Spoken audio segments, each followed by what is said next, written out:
Hello, my name's Jim Hickey. I'm a senior tour guide here at the Old State House Museum. We want to welcome you to today's event, and if you notice, we are in the 1836 House of Representatives chamber. And my name is Scott Moye. I'm also a tour guide here at the Old State House Museum, and we'd like to welcome you to another edition of Conversations in the Gallery at the Old State House Museum. Hopefully today you'll be able to learn something about Arkansas's early history and also some interesting facts about Little Rock and why it was selected as the capital.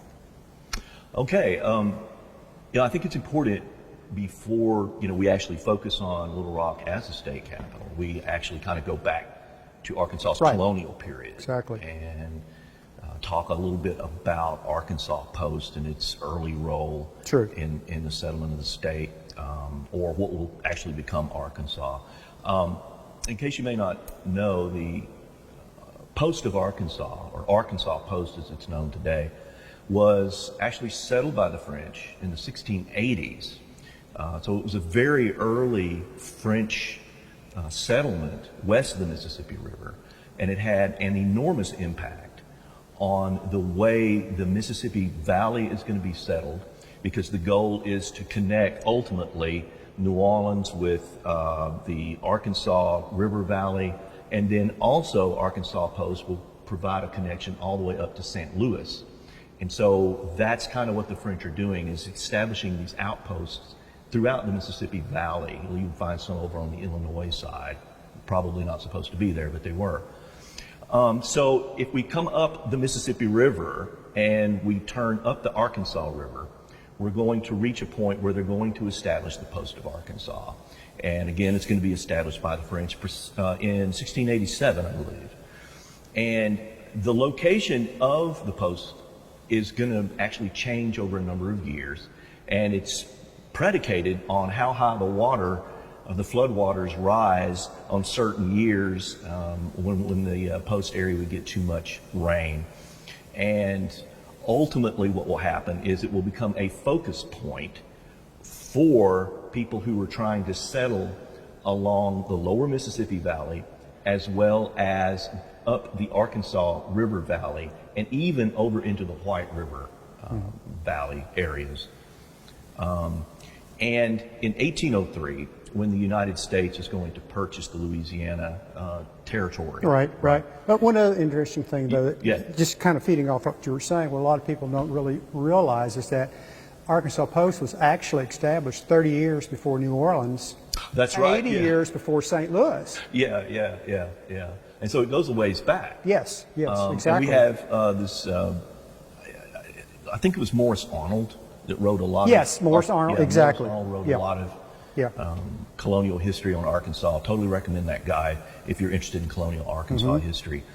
And so then when the United States will buy Louisiana, and they want to settle up into the Arkansas River Valley, the Post of Arkansas is going to become extremely important. Yes. And it will, in fact, become our first state capital, or territorial capital.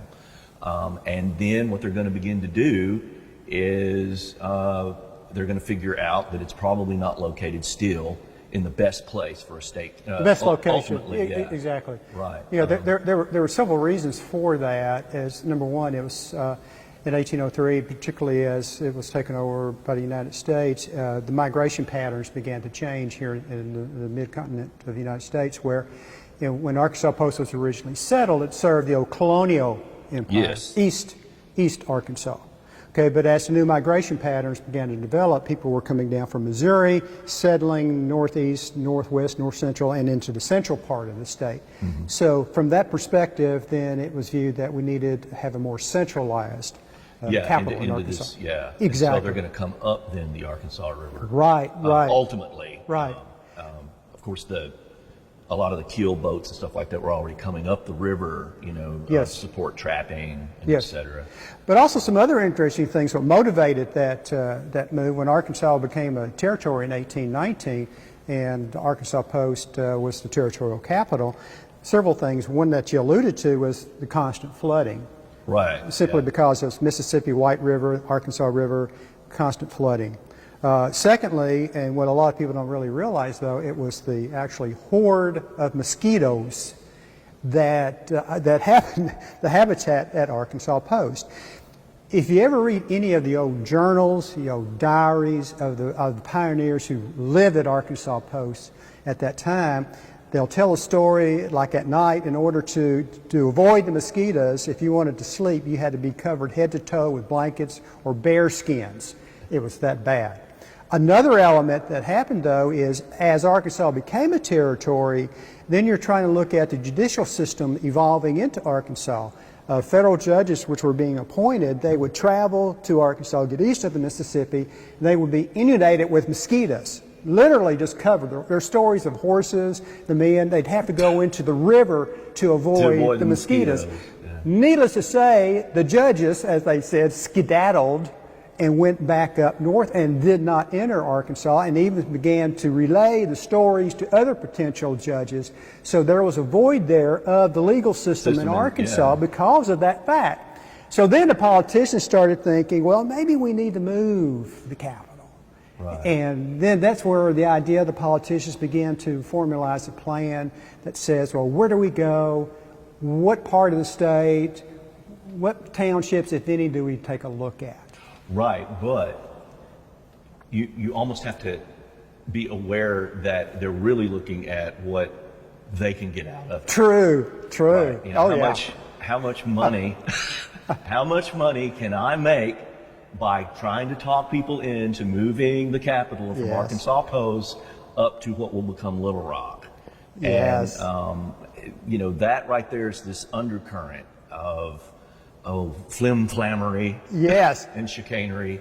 Well, that goes to the opportunities that existed in Arkansas. It was a new territory. There were unbound opportunities for young men to come to Arkansas. A good example is that, and I think there was a census in 1840, 47% of the males in Arkansas were in their 20s. Yes, yeah. It was a very young area. Look at all the politicians. Crittenden was like maybe 27, 30. Chester Ashley was 27 years old. All these politicians were young, they were eager, and they wanted power and they wanted wealth. And the land was the wealth. That exactly, was the ticket. Exactly. So you hit it right on the head. Yeah. The site they selected, they had to be financially involved. Yeah. It's just always that little twinkle in the eye there. Thanks for joining us today for Conversations in the Gallery at the Old State House Museum. Be sure and check out our Facebook page, check out our website at theoldstatehouse.com, and also check out our YouTube channel for more incredible conversations and great videos about the history of Arkansas and the history of the Old State House Museum. Right. Thank you.